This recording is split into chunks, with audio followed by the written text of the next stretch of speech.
حضرت مالک بن دینار رحمۃ اللہ علیہ سے کسی نے ان کی توبہ کا سبب پوچھا تو انہوں نے کہا کہ میں ایک سپاہی تھا اور شراب کا رسیا تھا۔ میں نے ایک نفیس باندی خریدی اور وہ میرے دل میں خاص مقام کی مالک بن گئی۔ اس سے میری ایک بیٹی پیدا ہوئی اور میں اس بچی سے بہت پیار کرتا تھا۔ جب وہ زمین پر گھسیٹ کر چلنے لگی تو میرے دل میں اس کی محبت اور بھی بڑھ گئی۔ وہ مجھ سے مانوس ہو گئی اور میں جب اس کے سامنے شراب لا کر رکھتا تو وہ آ کر مجھ سے کھینچا تانی کرتی اور شراب میرے کپڑوں پر گرا دیتی۔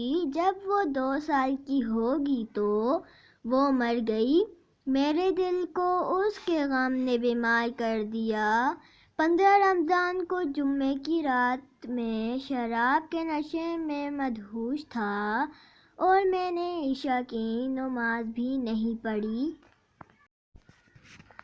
میں نے خواب میں دیکھا کہ سور پھونکا گیا اور قیامت ہو گئی۔ مردے قبروں سے اٹھائے گئے تمام مخلوق جمع ہو گئی اور میں بھی ان میں شامل تھا۔ میں نے اپنے پیچھے سے آہٹ سنی، مڑ کر دیکھا تو ایک بہت بڑا اژدہا تھا، کالے رنگ کا اور آنکھیں نیلی ہیں اور منہ کھولے میرے پیچھے بھاگ رہا تھا۔ خوف اور دہشت کے مارے میں بھاگا۔ راستے میں ایک صاف ستھرے لباس والے شخص کے پاس سے گزرا۔ میں نے سلام کہا۔ اس نے جواب دیا۔ پھر میں نے کہا، بابا مجھے اس اژدہے سے پناہ دو۔ تجھے اللہ پناہ دے گا۔ تو وہ بوڑھا یہ سن کر رونے لگا اور کہا کہ میں بوڑھا اور ضعیف ہوں اور یہ اژدہا بہت زبردست ہے، میں بے بس ہوں، آگے چلو اور بھاگو، شاید اللہ تیری نجات کی کوئی صورت نکال دے۔ میں آگے بھاگنے لگا اور بلند جگہ پر چڑھ گیا۔ ادھر سے میں نے جہنم کے طبقات کو جھانک کر دیکھا اور اس کی ہولناکیاں دیکھیں۔ قریب تھا کہ میں اژدہے کے خوف سے ان میں گر جاتا۔ مجھے کسی نے آواز دے کر کہا، چلو یہاں سے، تم یہاں کے رہنے والے نہیں ہو۔ میں اس کی بات سے مطمئن ہو گیا اور پیچھے لوٹا تو اژدہا میرے پیچھے تھا۔ میں پھر اسی بابا کے پاس آیا اور کہا کہ بابا میں نے آپ سے درخواست کی کہ اس اژدہے سے میری جان چھڑاؤ، آپ نے کچھ نہیں کیا۔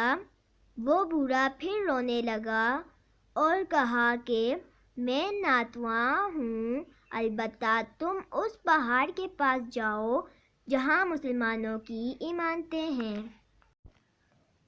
اگر تمہاری کوئی امانت ہو تو وہ تمہاری مدد کرے گی۔ میں ادھر گیا تو دیکھا وہ چاندی کا ایک گول پہاڑ ہے اور اس میں جگہ جگہ سوراخ اور روشن دان ہیں جس پر پردے لٹکے ہوئے ہیں۔ ہر روشن دان پر سونے کے دوپٹے ہیں اور ان میں قبضے یاقوت کے ہیں اور آرائش موتیوں کی ہے اور ہر پٹ میں ایک ریشمی پردہ ہے۔ جب میں نے پہاڑ کی طرف نظر دوڑائی تو فوراً اس کی طرف بھاگا اور وہ اژدہا میرے پیچھے تھا۔ جب میں پہاڑ کے قریب پہنچا تو فرشتے نے آواز دی کہ پردہ ہٹا دو اور دروازے کھول دو اور سیدھے کھڑے ہو جاؤ، شاید اس حاجت مند کی یہاں کوئی امانت ہو اور وہ اسے اس کے دشمن سے نجات دلائے۔ میں نے دیکھا پردے ہٹ گئے اور دروازے کھل گئے اور ان روشن دانوں سے بہت سارے بچے جھانکنے لگے۔ ان کے چہرے چاند کی مانند تھے اور اژدہا بھی میرے قریب پہنچ چکا تھا۔ اور میں حیران رہ گیا۔ ان بچوں میں سے ایک بچے نے چلا کر کہا، سب آؤ، اس کا دشمن قریب آ چکا ہے۔ چنانچہ وہ چوک در چوک کھڑے ہو کر جھانکنے لگے۔ ان میں سے اچانک میری بچی جو مر گئی تھی وہ بھی ان کے ساتھ جھانک رہی ہے۔ جب اس نے مجھے دیکھا تو رونے لگی اور کہا، ہائے، یہ تو میرا باپ ہے۔ پھر اس نے نور کے جھرمٹ میں تیر کی تیزی سے چھلانگ لگائی اور میرے سامنے کھڑی ہو گئی۔ پھر اس نے اپنا بایاں ہاتھ بڑھا کر میرا دایاں ہاتھ پکڑ لیا اور اپنے دائیں ہاتھ اژدہے کی طرف بڑھا دیا تو وہ بھاگ گیا۔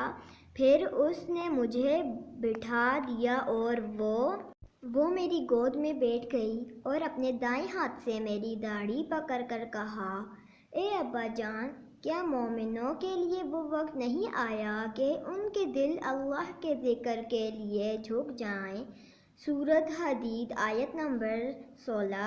میں رونے لگا اور کہا، اے بیٹی، کیا تم لوگ بھی قرآن کے بارے میں جانتے ہو؟ اس نے کہا، ہم تو آپ سے بھی زیادہ قرآن کے بارے میں جانتے ہیں۔ میں نے کہا، اژدہے کے بارے میں تو کچھ بتاؤ جو مجھے ہلاک کرنے کے در پہ تھا۔